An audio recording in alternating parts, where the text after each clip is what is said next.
नमोऽर्यन्ताणं नमो सिद्धाणं नमो आयर्याणं नमो अजायाणं नमो लोये सौसाहुणं ऐसो वञ्चनमोकारो सवपावपणासनो मंगलाणं च सौवेसिं परमं हवै मंगलम्।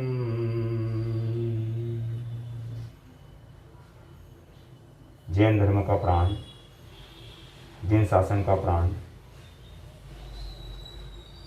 जिनवाणी सुनने का एकमात्र उद्देश्य अपने कर्मों को काटना, अपने अपराधों की क्षमा मांगना, वो हमें सिखाता है पर्युषण पर्व। संवत्सरी के दिन खमट खामना करके व्यक्ति हल्का हो जाता है। इस अवसर पर कुछ परंपराओं में कल्पसूत्र पढ़ा जाता है, कुछ परंपराओं में अंतगढ़ सूत्र पढ़ा जाता है, कुछ परंपराओं में 10 लक्षण पर्व मनाया जाता है। स्थानापासी परंपरा में अंतगढ़ सूत्र पढ़ने का विधान है। सबसे पहले उसका मूल पाठ पढ़ते हैं, मूल पाठ पढ़ने के बाद फिर उसका विवेचन किया जाए। मूल पाठ का निश्चित नियम होता है कि प्रथम प्रहर और अंतिम प्रहर में ही इसे पढ़ा जा सकता है। तो हम पहले मूल पाठ का वांचन करेंगे, उसके पश्चात उसका विवेचन करेंगे। त्रिगणम कालेनम त्रिगण शरणम चंपा नाम नहीं होता वर्ण होता त्रण चंपा नहीं होता सिवाय थर्णम वर्ण बदे नाम चाहिए होता वर्ण खंडे वर्ण होती शरण चंपा नहीं कोणी नाम राय होता मय मन वर्ण त्रिगणम कालेन त्रिगण शरणम अजय सुमे तेरे जाओ पंचम आवाणकार सिंह सद्दिन संपूर्ण पूर्ण पूर्ण चरमणे गवण मुक्ति जवण स्वयं जवण मरण माने जवण संपन्न ये जवण पूर्ण बदे चाहिए तेरे मौसम मुझे प्रश्न का जवाब परीक्षा पड़ी गया।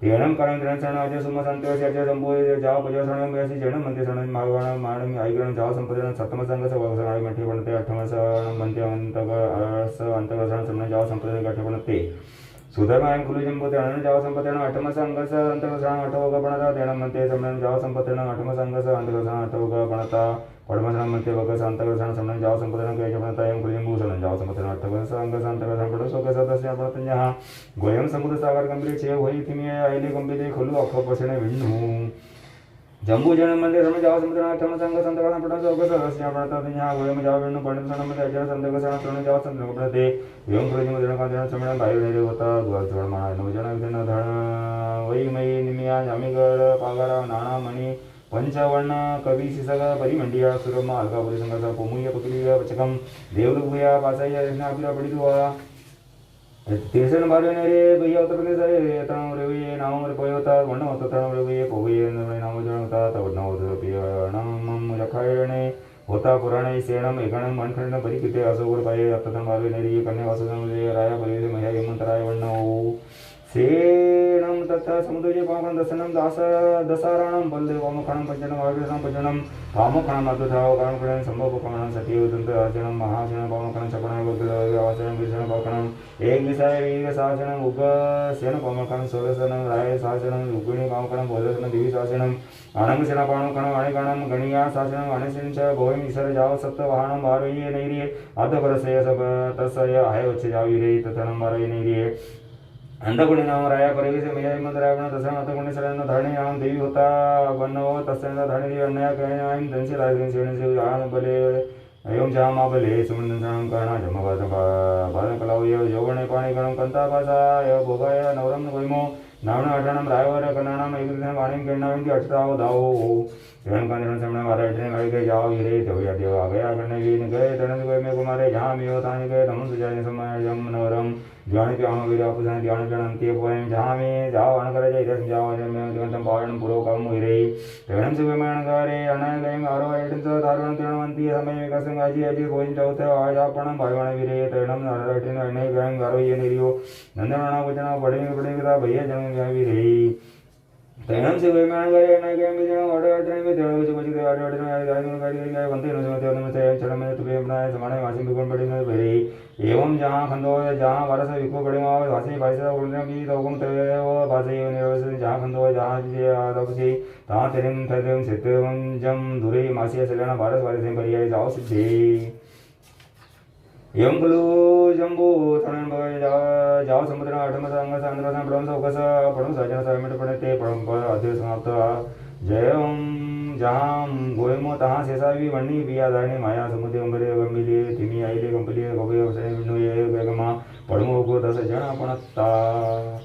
ये जम जनम मध्य समनम जाओ समुद्र वर्ण सौकस सामिट पढ़ते दच सौकस सौकस अंतर दो जाओ समुद्र ये पढ़ता एवं खलु जंबू समनम जाओ समुद्र 8 जन पढ़ता तन्या खोबे सागरे समुद्र हेमंत आयल माने आयल नामीय धरणीय पूर्णीय वी अभिचंती जीवट में तेणं कांद्रन बारे ने वन्नी पिया धरणी माया जहां पढ़मो को तहां सवे जात अजणा गुणरण कवकम सर्वधम परिसा सतंज मासिया सलेना जाओ सिद्धा एवं खलु जंबू समनम जाओ सपतनम अठम संग दच सौकस सामिट पढ़ते दई दचो को 8 अजण पढ़ता समत्ता जोमा समचैनम हेण कर्म चक्रम पयण मेणम जोगनम गोचरम सुटुटुजम और कले कोशा कलेन कोशा से जयम से जन से बनता गुणता विचरता ज्ञान और ज्ञान पुरुष की आगे ने असाधना की हो तो तत्समिच्छामि दुक्कडम। परीक्षण पर्व चल रहे हैं और इस अवसर पर अंतगढ़ सूत्र का मूल पाठ आपने सुना। धम्मो मंगलमुखिटं अहिंसा संयमतो देवावितं नमं सन्ति यस धम्मे संयमनो। अहिंसा संयम तप रूपी धर्म उत्कृष्ट मंगल है। ऐसे धर्म में जिसका मन लगा रहता है उसे देवता भी नमस्कार करते हैं। अनंत अनंतकारी सुदेव सुगुरु सुधर्म को वंदन नमस्कार करने के पश्चात वर्तमान के पूज्य गुरु भगवंत कान मुनि जी महाराज साहब, पूज्य गुरु भगवंत सौभाग्य जी महाराज साहब, पूज्य गुरु भगवंत आचार्य भगवंत उमेश मुनि जी महाराज साहब, प्रवर्तक पूज्य प्रकाश मुनि महाराज साहब, प्रवर्तक पूज्य जिनेन्द्र मुनि जी महाराज साहब, समस्त उपकारी गुरु भगवंतों को पुनीत पावन पाद पंकजों में विनय से वंदन नमस्कार करने के पश्चात जिन वाणी कहने में आती है। अंतगढ़ सूत्र परीक्षण पर्व का आया है प्रश्न। कर दो संसार के कार्यों को भंग, कम से कम 8 दिवस करो कर्मों से जंग, सुनो नित्य अंतगढ़ 8वां अंग। बंधुओं, जैसे सांप काटता है और मंत्रवादी मंत्र पढ़ता है और सांप का ढेर उतर जाता है, ऐसे ही हमारे यहाँ पर शास्त्रों की मूल पाठ जो प्राकृत में अर्धमागधी भाषा में है। कई लोग कहते हैं कि मूल पाठ पढ़ने से क्या फायदा, आपकी समझ में तो आता नहीं है। पर बंधुओं, जैसे जिसको सांप काटा है उसको मंत्र समझ में नहीं आता फिर भी उसका जहर उतर जाता है, ऐसे ही पुच्छिस्वणम, दशकालिक, नंदी, उत्तराधीन आदि शास्त्रों का मूल पाठ तो हम साल भर सुनते रहते हैं, पर अंतगढ़ सूत्र का मूल पाठ सुनने का अवसर इस परीक्षण पर्व में ही आता है। प्रश्न खड़ा हुआ कि इस परीक्षण पर्व में अंतगढ़ सूत्र ही क्यों पढ़ा जाता है? तो उत्तर दिया गया कि बड़े बड़े शास्त्र हैं जो 8 दिन में पूरे नहीं हो सकते, छोटे शास्त्र हैं जो जल्दी पूरे हो जाएंगे, इसलिए ऐसा शास्त्र होना जो 8 दिन में पूर्ण हो सके। दूसरी बात, इस अंतगढ़ सूत्र में वृद्ध का वर्णन है, विधवा का वर्णन है, हत्यारे का वर्णन है, बच्चे का वर्णन है, अर्थात सभी प्रकार के लोगों को इस अंतगढ़ सूत्र से प्रेरणा मिल सकती है, इसलिए अंतगढ़ सूत्र पढ़ने का प्रावधान किया गया है। पर्व 2 प्रकार के होते हैं, लौकिक और लोकोत्तर। लौकिक पर्व आडंबर से मनाए जाते हैं, जबकि लोकोत्तर पर्व तप त्याग से मनाए जाते हैं। आपने देखा हर एक लौकिक पर्व में नाच गान और मीठा खाने की परंपरा है। दुनिया में ऐसा कोई सा भी पर्व नहीं है जो लुखे सुखे खा करके मनाया जाता हो, और दुनिया में ऐसा कोई सा पर्व नहीं है जो झगड़ने का संदेश देता हो। हर एक पर्व मिलाने के लिए ही आता है। हमारा ये पर्व अंतगढ़ सूत्र पढ़ने जा रहे हैं और हमारा परीक्षण पर्व यह लोकोत्तर पर्व है, इसे तप त्याग से मनाना है। पर्व, त्योहार, फेस्टिवल सभी एक दूसरे के पर्यायवाची शब्द हैं और सारे पर्वों का मूल उद्देश्य है कि भाईचारा बढ़ जाए। पर्व के प्रति व्यक्ति की आस्था होती है क्योंकि शाश्वत चीज है, हमेशा रहने वाली है। गुरु भगवान हमेशा नहीं रहेंगे, पर धर्म हमेशा रहेगा, पर्व हमेशा रहेगा। यही कारण है कि संवत्सरी के दिन बच्चा बच्चा प्रतिकोण प्रवचन में आता है, पर दूसरे दिन स्वयं भगवान महावीर स्वामी भी आकर के यदि पाठ पर बैठ जाएं या करोड़ों का इनाम भी घोषित कर दें तो संवत्सरी के दूसरे दिन 100% उपस्थिति नहीं हो सकती, क्योंकि व्यक्ति को हमेशा रहने वाली चीजों पर श्रद्धा होती है और वो चीजें पर्युषण पर्व, वो चीजें संवत्सरी पर्व। पर्व किसे कहते हैं? तो आपने सुना होगा कि गन्ना होता है और गन्ने में बीच बीच में गांठ होती है और इसके बीच वाला भाग लंबा होता है जिसके अंदर रस भरा होता है, अर्थात रस मीठा होता है, सिर्फ निचोड़ना पड़ता है। ऐसे ही पर्व आया है और इस पर्व में अधिक से अधिक धर्म ध्यान करके निचोड़ लेने वाले को इसमें मिठास लगेगी और करेगा। जैन धर्म में भी पर्युषण पर्व सर्वश्रेय पर्व सर्वमान्य है। जैन आमना वाले मुख्य रूप से 2 भाग में विभक्त है, एक दिगंबर परंपरा, एक श्वेतांबर परंपरा। श्वेतांबर परंपरा का प्रारंभ होता है 8 दिन पहले और संवत्सरी के दिन एंड होता है, जिसे हम गणेश चतुर्थी या ऋषि पंचमी भी कह देते हैं।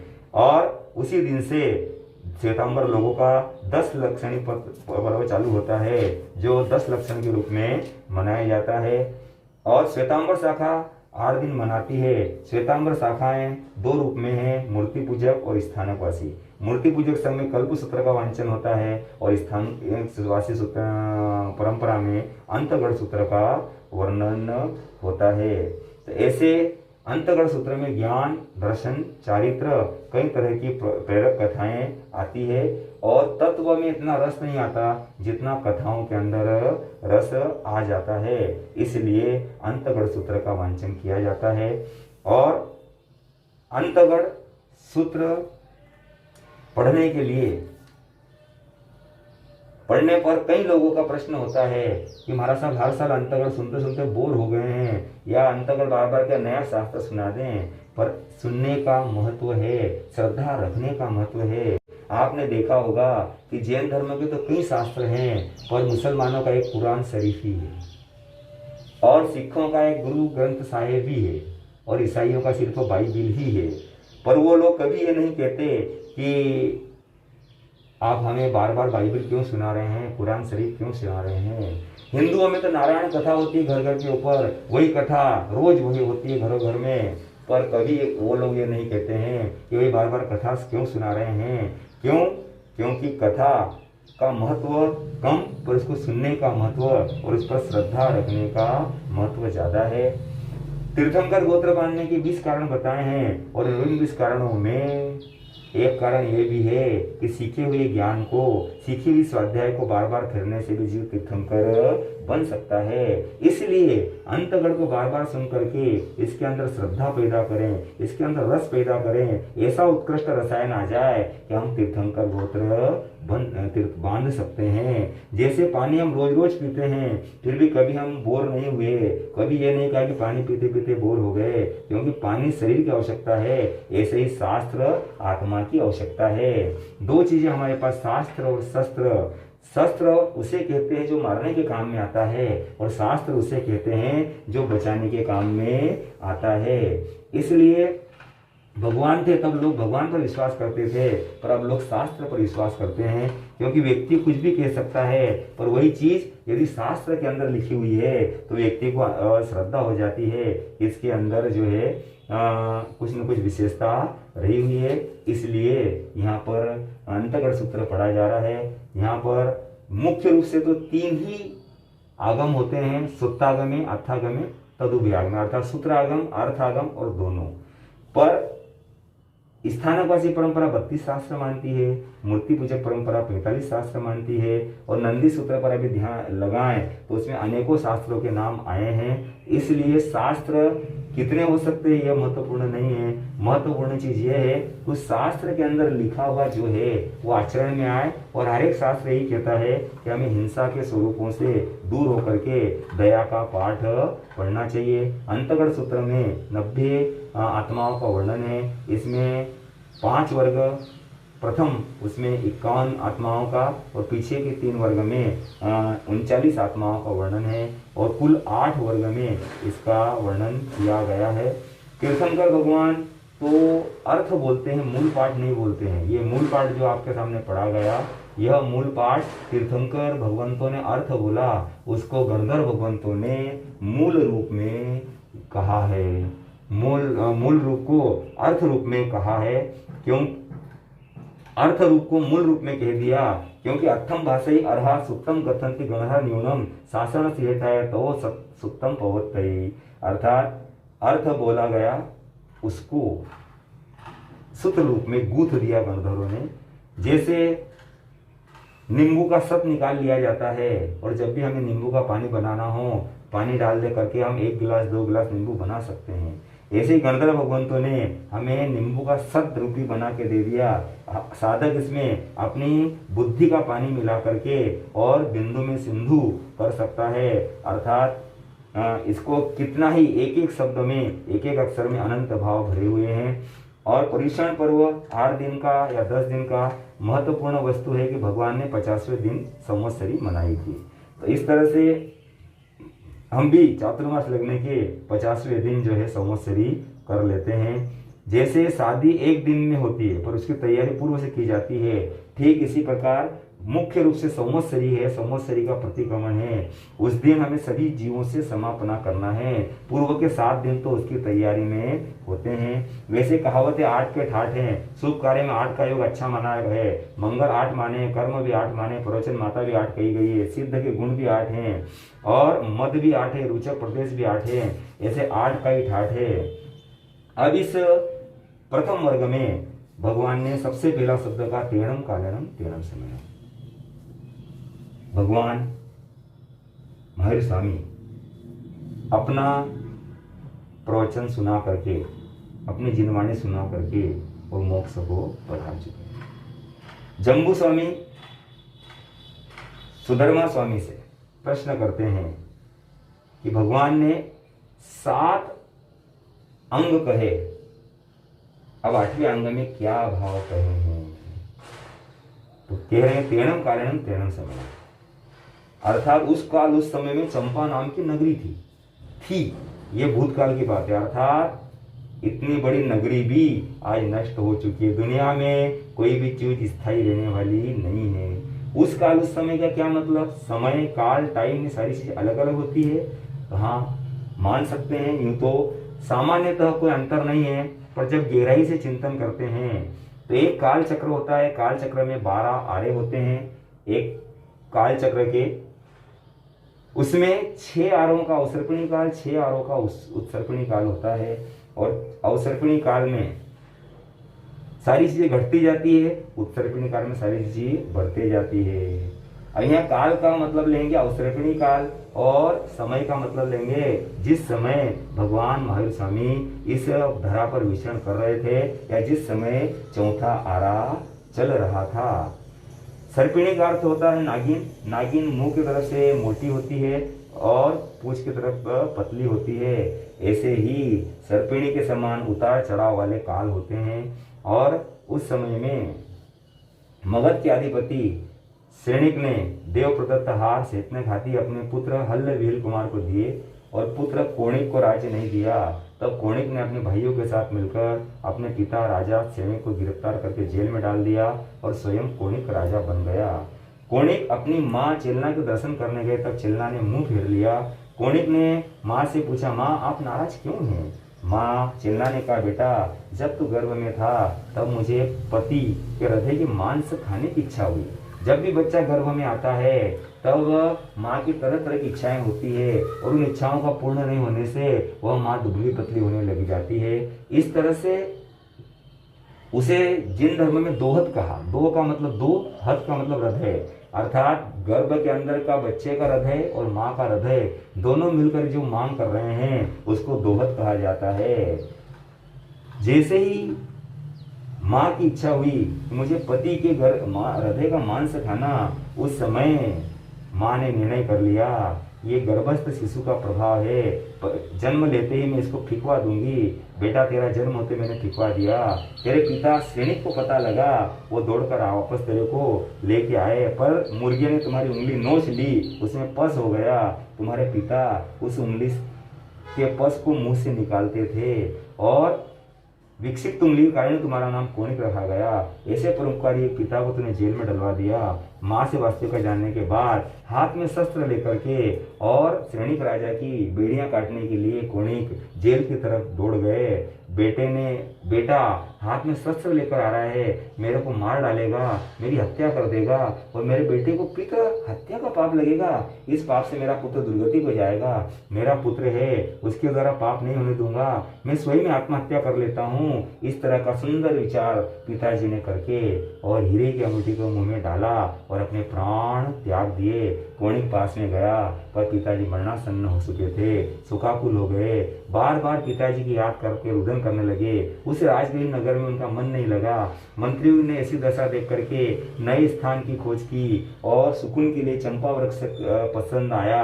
चंपा वृक्ष के आसपास की जगह पसंद आई, नीचे खुदाई की, वहां पर अपार स्वर्ण राशि मिली और वहां पर नई नगरी बसाई। उसे चंपा नगरी का नाम दिया गया। श्रेणिक और कोणिक पिता पुत्र होने के बाद भी ऐसा वेर क्यों हुआ? तो उत्तर दिया गया, कोणिक एक पिछले जन्म में तापस था और श्रेणिक राजा तब भी राजा थे। पायने में तापस को आमंत्रण दिया और वह तापस को आहार देना भूल गए। ऐसा 3 बार हो गया। तब तापस ने साजिश समझा और बदला लेने के भाव रखे। वही तापस मर करके कोणिक बना। इस प्रकार से पिछले जन्म का बदला इस जन्म में लिया गया। उस चंपा नगरी के राजा कोणिक थे। वे हिमवान पर्वत के समान थे। हिमवान पर्वत भरत क्षेत्र की मर्यादा करने वाला, अनेक जड़ी बूटी वाला, तूफान में अविचल खड़ा रहने वाला, शत्रुओं से राज्य की रक्षा करने वाला ऐसा होता है। वहां पर पूर्णभद्र नाम का चैत्य था। वहां पर एक वन खंड भी था। वन खंड का मतलब एक ही जाति के वृक्ष हो। जहाँ पर पूज्य श्री जयमल जी महाराज साहब ने चैत्य के उद्यान के आदि 112 अर्थों की खोज की है। और ऐसा भी माना जाता है कि जहाँ पर अंतिम क्रियाएं की जाती है वहां पर वृक्ष लगाए जाते थे। धीरे धीरे इस प्रक्रिया स्मारक का रूप ले लिया। बाद में उन्हीं स्थानों पर तरह तरह के स्मारक बनाए जाने लगे और कई लोग उन्हें मंदिर कहें, कई लोग चैत्य कहें, कई ऐसी स्थितियां भी बनना चालू हो गई। उस काल समय आर्य सुधर्मा स्वामी स्थविर थे 5 स्वर्णगरों के साथ चंपा नगरी में पूर्णभद्र उद्यान में विराजे। सुधर्मा स्वामी कौन थे? उन्हें स्थविर क्यों कहा जाता है? 5 स्वर्णकार एक साथ चले तो उनके आहार की निहार की व्यवस्था कैसे होती होगी? सुधर्मा स्वामी भगवान महावीर के 5वें गणधर थे। उनके माता भद्रा और पिता धर्मी थे और ब्राह्मण जाति के थे। उनकी उम्र 100 साल की थी। 50 साल की उम्र भगवान के पास दीक्षा ली और 42 साल बाद उन्हें केवल ज्ञान हुआ। 8 वर्ष केवली पर्याय में रहे। भगवान के निर्वाण के पश्चात सर्वप्रथम आचार्य का पद उन्हें ही दिया गया। तो यहाँ प्रश्न खड़ा हो जाता है कि जिस समय भगवान महावीर स्वामी मोक्ष पधारे उस समय गौतम स्वामी भी तो जीवित थे, उन्हें आचार्य पद क्यों नहीं दिया गया? तो उत्तर दिया गया कि आचार्य पद उन्हें ही दिया जाता है जो ये कहे कि मैंने भगवान से ऐसा सुना या भगवान ऐसा कहते थे। भगवान महावीर स्वामी के मोक्ष से जाने के तुरंत बाद गौतम स्वामी को भी केवल ज्ञान हो गया और केवल ज्ञानी महापुरुष यही कहेंगे कि मैं ऐसा कह रहा हूँ। वो बात नहीं कहेंगे जो भगवान से उन्होंने सुना है, क्योंकि घर के अंदर वारिस उसे बनाया जाता है जो वंश परंपरा को चला रहा हो। ऐसे पाठ परंपरा को चलाने के लिए छद्मस्त व्यक्ति को ही जो है आचार्य पद दिया जाता है। आचार्य रहते हुए संघ का संचालन करते हुए केवली हो जाए तो वो बात अलग हो सकती है। ऐसे 11 गणधर में से 9 गणधर पहले मोक्ष जा चुके थे। एकमात्र सुधर्मा स्वामी इस पद पर आसीन होने के योग्य थे। सुधर्मा स्वामी के फिर स्थविर शब्द लगाया गया। स्थविर का अर्थ होता है जो स्वयं में स्थिर हो, अर्थात दूसरों को धर्म में स्थिर करे वो स्थविर। स्थविर भी 3 प्रकार के, वय स्थविर, श्रुत स्थविर, पर्याय स्थविर। वय का मतलब 60 वर्ष से अधिक की उम्र हो जाए, वृद्धा हो जाए। श्रुत स्तर का मतलब आचार्य अधिकार ज्ञाता हो और पर्याय स्तर का मतलब जो 20 वर्ष संयम पालन कर चुका हो। ऐसे तीनों ही प्रकार के युक्त स्थविर थे आचार्य गणधर श्री सुधर्मा स्वामी जी। वे अपने 500 शिष्यों के साथ चंपा नगरी पधारे। प्रश्न उठता है 500 संत सतियों के साथ आहार विहार निहार में बाधा नहीं आती होगी, जबकि आज 2-4 संत सतियों को कई संकट उठाने पड़ते हैं। प्रश्न होना ही चाहिए, पर उस समय संसदीय साधक और समझ और विवेक इतना शक्तिशाली था कि ऐसी कोई समस्या नहीं आती थी। अंतराय कर्म से आगे भी तो संतावान थे, धर्म के लिए प्राण न्यौछावर करने वाले थे। तुलनात्मक अध्ययन करें तो उस समय के संत अधिकतर तप में, त्याग में रहते थे। कई संसदी दिन में एक ही बार करते थे आहार, कई संसदी तीसरे पर में आहार करते थे। परिवार सम्मिलित थे। उस समय 60 जने एक घर में होते तो ही घर कहा जाता था। 60 व्यक्ति से कम यदि सदस्य हैं तो उसे खंडहर कहा जाता था। 32 पुरुष और 28 स्त्रियां एक परिवार में होना ही चाहिए। जहां पर 60 लोग रहेंगे तो वहां कितना ही आहार बनता होगा। संत सती संतोष प्रवृत्ति के थे। स्वयं भगवान महावीर स्वामी ने 12.5 वर्ष की तपस्या में 349 पारणे में 120 पारणे बोरकुट से किए। धन्ना अन्न का उचित आहार लेते थे। और उस समय 10,000 गायें, 20,000 गायें, 80,000 गायें, ऐसा वर्णन उपासक दशा में आता है। अर्थात दूध दही घी खूब होता था। इस प्रकार 500 तो क्या, अनेक संत भी यदि आ जाएं तो गोचरी पाने में बाधा आती नहीं होगी। किंतु अंतराय हो तो एक संत को भी नहीं मिले। स्वयं भगवान आदिनाथ, ढंडन मुनि, अर्जुन माली आदि को आहार नहीं मिला है। इतने सारे संत सती यदि साथ में चलेंगे, इससे अच्छा अलग अलग क्षेत्र मिश्रण के कितने क्षेत्र लाभान्वित हो सकते हैं। पर उत्तर दिया गया कि जहां पर जमात है वहीं पर करामात है। यदि साथ में चलेंगे तो धर्म की प्रभावना होगी, लूटपाट नहीं होगी, गुरु का सानिध्य होगा, गुरु का निर्देश होगा, विनय होगा। अलग विचरण करने से घमंड भी आता है। एक दूसरे की सेवा का लाभ होगा, नया ज्ञान सीखने को मिलेगा, अप्रमत्तता बढ़ेगी, साधना प्रमाणिक है ये भी होगा। गुरुदेव हमारी गलतियां निकालते रहेंगे, उसका परिमार्जन होगा। और संयम पथ पर किसी को शंका नहीं होगी। अकेले विचरण करने पर कई लोग शंका भी कर लेते हैं, प्रामाणिकता में भी कमी आ जाती है। संयम लेने का उद्देश्य मोक्ष प्राप्ति के साथ गुरु की सेवा भी होता है, क्षेत्रों का विचरण नहीं। क्षेत्रों के विचरण करने का लक्ष्य रखने वाला संयम के प्रति अरुचि वाला बन जाता है, गुरु के प्रति अविनय वाला बन जाता है।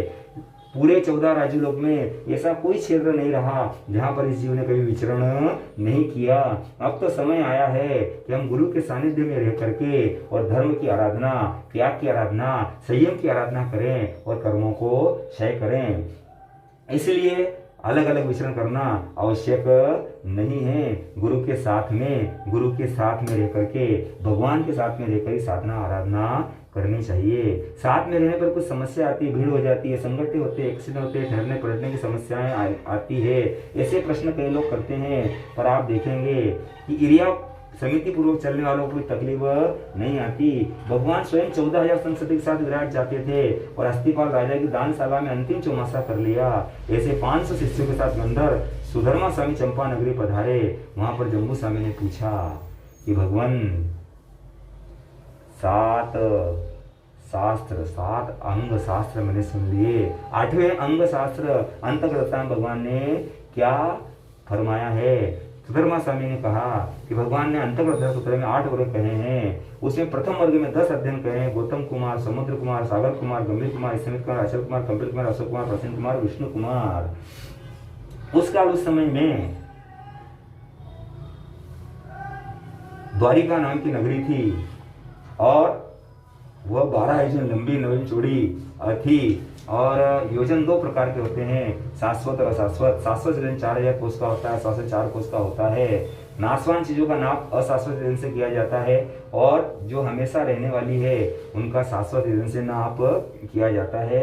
तो द्वारिका नगरी का निर्माण वैश्रमण धन कुबेर ने किया, जो प्रथम देवलोक में रहते हैं। उन्होंने अलकापुरी के समान इसे बनाया। और इस नगरी ने देवताओं क्यों बनाया कि श्री कृष्ण ने मामा कंस का वध कर दिया। जीव ऐसा शिकायत लेकर अपने पिता जरासंध के पास राजगृह नगर गई। क्रोधित होकर जरासंध ने आदेश दिया कि कृष्ण को हमारे हवाले कर दो, नहीं तो युद्ध के लिए तैयार रहो, मैं सूर्यपुर के यादव वंश का नाश कर दूंगा। महाराजा समुद्र विजय ने दूत का तिरस्कार कर वापस भेज दिया। युद्ध हो तो कैसे उस पर विजय पाने, इस पर मंत्राएं चलने लगी। एक ज्योतिष ने कहा, जिस कुल में तीर्थंकर बलदेव वासुदेव जन्म लेते हैं उस कुल का कुछ अहित नहीं होता है। वर्तमान में पूर्व कर्मकांड यह क्षेत्र आपके अनुकूल नहीं, दक्षिण में पधारे। और जहां पर सत्यभामा पुत्र रत्नों को जन्म देगी वहीं पर अपनी नगरी बसाएं, वहीं से यादव वंश का उदय होगा। ऐसा जानकर सभी सूर्यपुर से सौराष्ट्र लवण समुद्र के किनारे पहुंचे। वहां सत्यभामा ने भानु कुमार को जन्म दिया। वही कृष्ण ने 14 तेले की पुरुषत आराधना की। देवताओं के स्वामी इंद्र का आसन चलायमान हुआ। उनकी आज्ञा से कुबेर ने द्वारिका का निर्माण कर दिया। और द्वारिका क्यों रखा गया कि इसके 12 द्वार थे, इसलिए इसको बारामती कहते हैं, और बारामती कहते कहते द्वारिका कहने लग गए। दूसरा अर्थ ये भी कहते हैं कि बारामती से द्वारमती हुआ और अंत में द्वारिका हो गई। दूसरा, जैसे भोपाल का नाम पहले भोजताल था, पर बोलते बोलते भोपाल हो गया। इस नगरी के 12 स्वामी थे, 10 दसार, एक वासुदेव बलदेव, इस कारण से द्वारिका कहा जाता है। ऐसी द्वारिका नगरी में ईशान कोण में रेवतक नाम का पर्वत था। नंदन वन में सूर्य नाम की रक्षक था। उस द्वारिका में 10 दसार, 5 श्रेष्ठ बलि, 3.5 करोड़ कुमार, दुर्दांत वीर, सैनिक बल और योद्धा, 21,000 राजा, 16,000 रानियां, रुक्मणी आदि गणिकाएं, अन्य बहुत से नागरिक निवास करते थे। ऐसी द्वारिका नगरी में अर्ध भरत के अधिपति वासुदेव कृष्ण थे। यहाँ पर 2 प्रश्न होते हैं, इतने करोड़ लोग एक द्वारिका में कैसे रहते होंगे? भरत आदि क्षेत्र क्या है? जैसे भारत के राष्ट्रपति के पास कितने सैनिक है, उसका आशय है कि संपूर्ण भारत में कितने सैनिक मौजूद है। ये नहीं कि सभी सैनिक राष्ट्रपति भवन में ही रहते होंगे। देश इस व्यक्ति के पास कितना धन पूछा जाए तो वो कहता है 2 करोड़ रुपए। इसका तात्पर्य नहीं उसके जेब में ही होंगे, उसके घर में ही होंगे, वो बैंक में भी हो सकते हैं, विदेश में भी हो सकते हैं। इस तरह से समझना चाहिए कितने करोड़ों लोग उस द्वारिका नगरी में रहते थे, पर अलग अलग जगह पर भी रह सकते हैं। करोड़ों कुमार का कथन कृष्ण वासुदेव के आदित्य वाले क्षेत्र में बसने से हो सकता है। दूसरा उत्तर यह भी है कि वर्तमान में हर देश की मुद्रा नाप तोल का पैमाना अलग है। हमारा रुपए, कहीं डॉलर, कहीं पौंड, कहीं सेंट, ठीक इसी प्रकार आज हम जिसे करोड़ हजार से परिभाषित करते हैं, उस समय करोड़ हजार किसे कहते थे, यह हमारी खोज का विषय है। संसार में असंख्य द्वीप समुद्र है, जिसमें अड़ाई द्वीप में मनुष्य का जन्म होता है। उसी अड़ाई द्वीप में सूर्य चंद्र गतिमान है, जिसके कारण दिन और रात होते हैं। अड़ाई द्वीप में दिन रात होते हैं, अन्य कहीं जगह दिन रात नहीं होते हैं। इसी में जम्बूद्वीप, धातीखंड आदि उसके 2.5 द्वीप में जो है एक भरत क्षेत्र के अंदर 6 खंड होते हैं। उसमें से 3 खंड के राजा को वासुदेव और 6 खंड के राजा को चक्रवर्ती कहते हैं। वहां पर अंधकवृष्णि नाम के राजा थे, उनके धारणी नाम की देवी थी। अर्ध निद्रावस्था में सिंह का स्वप्न देखा, पति को बताया स्वप्न, समय आने पर बालक को जन्म दिया, गौतम कुमार नाम रखा। युवावस्था में 8 कन्याओं से पाणी ग्रहण हुआ।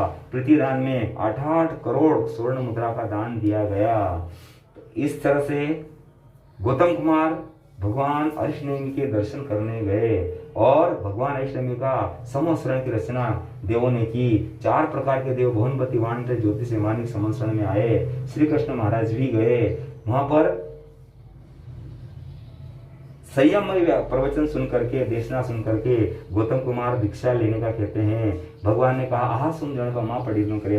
गौतम कुमार घर पर आते हैं, आज्ञा लेकर के दीक्षा लेते हैं और भगवान के स्थविर भगवंतों के पास सामायिक से लेकर 11 अंग तक का अध्ययन करते हैं, तपस्या करते हैं और भिक्षु प्रतिमाएं करते हैं। इसके बाद गुण रत्न संवर तप करते हैं। इस तप को 16 महीने में किया जाता है, 480 दिन में, जिसमें 407 दिन तपस्या के और 73 दिन पारने के आते हैं। इस प्रकार से अनेक प्रकार की तपस्याएं करके 12 वर्ष तक संयम पाला और गंधक मुनि के समान 1 महीने की सलेखना करके और सिद्ध बुद्ध और मुक्त हो गए। इसी प्रकार समुद्र कुमार, सागर कुमार, गंभीर कुमार, स्थिमित कुमार, अचल कुमार, कंपिल कुमार, अशोक कुमार, प्रसेनजित कुमार, विष्णु का के विषय में भी जानना चाहिए। इस प्रकार से प्रथम वर्ग पूर्ण होता है। द्वितीय वर्ग में भगवान ने 8 अध्ययन कहे हैं और उन 8 अध्ययनों में सभी वर्षणी पिता धारणी माता की 8 कुमार थे, जैसा कि प्रथम वर्ग में कहा गया है।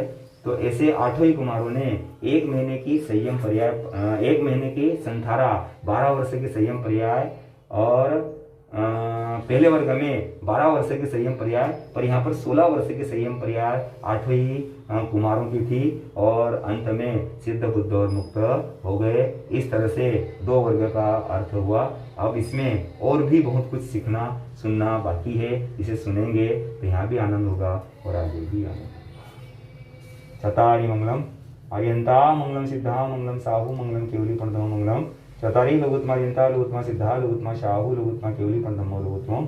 चराई शरणम पोजामि रंते शरणम पोजामि सिद्धे शरणम पोजामि साहू शरणम पोजामि केवली पंडमम शरणम पोजामि। 4 मंगल 4 उत्तम 4 शरणागत करना और शरणों को जो भव्य प्राणी आदर अक्षय अमर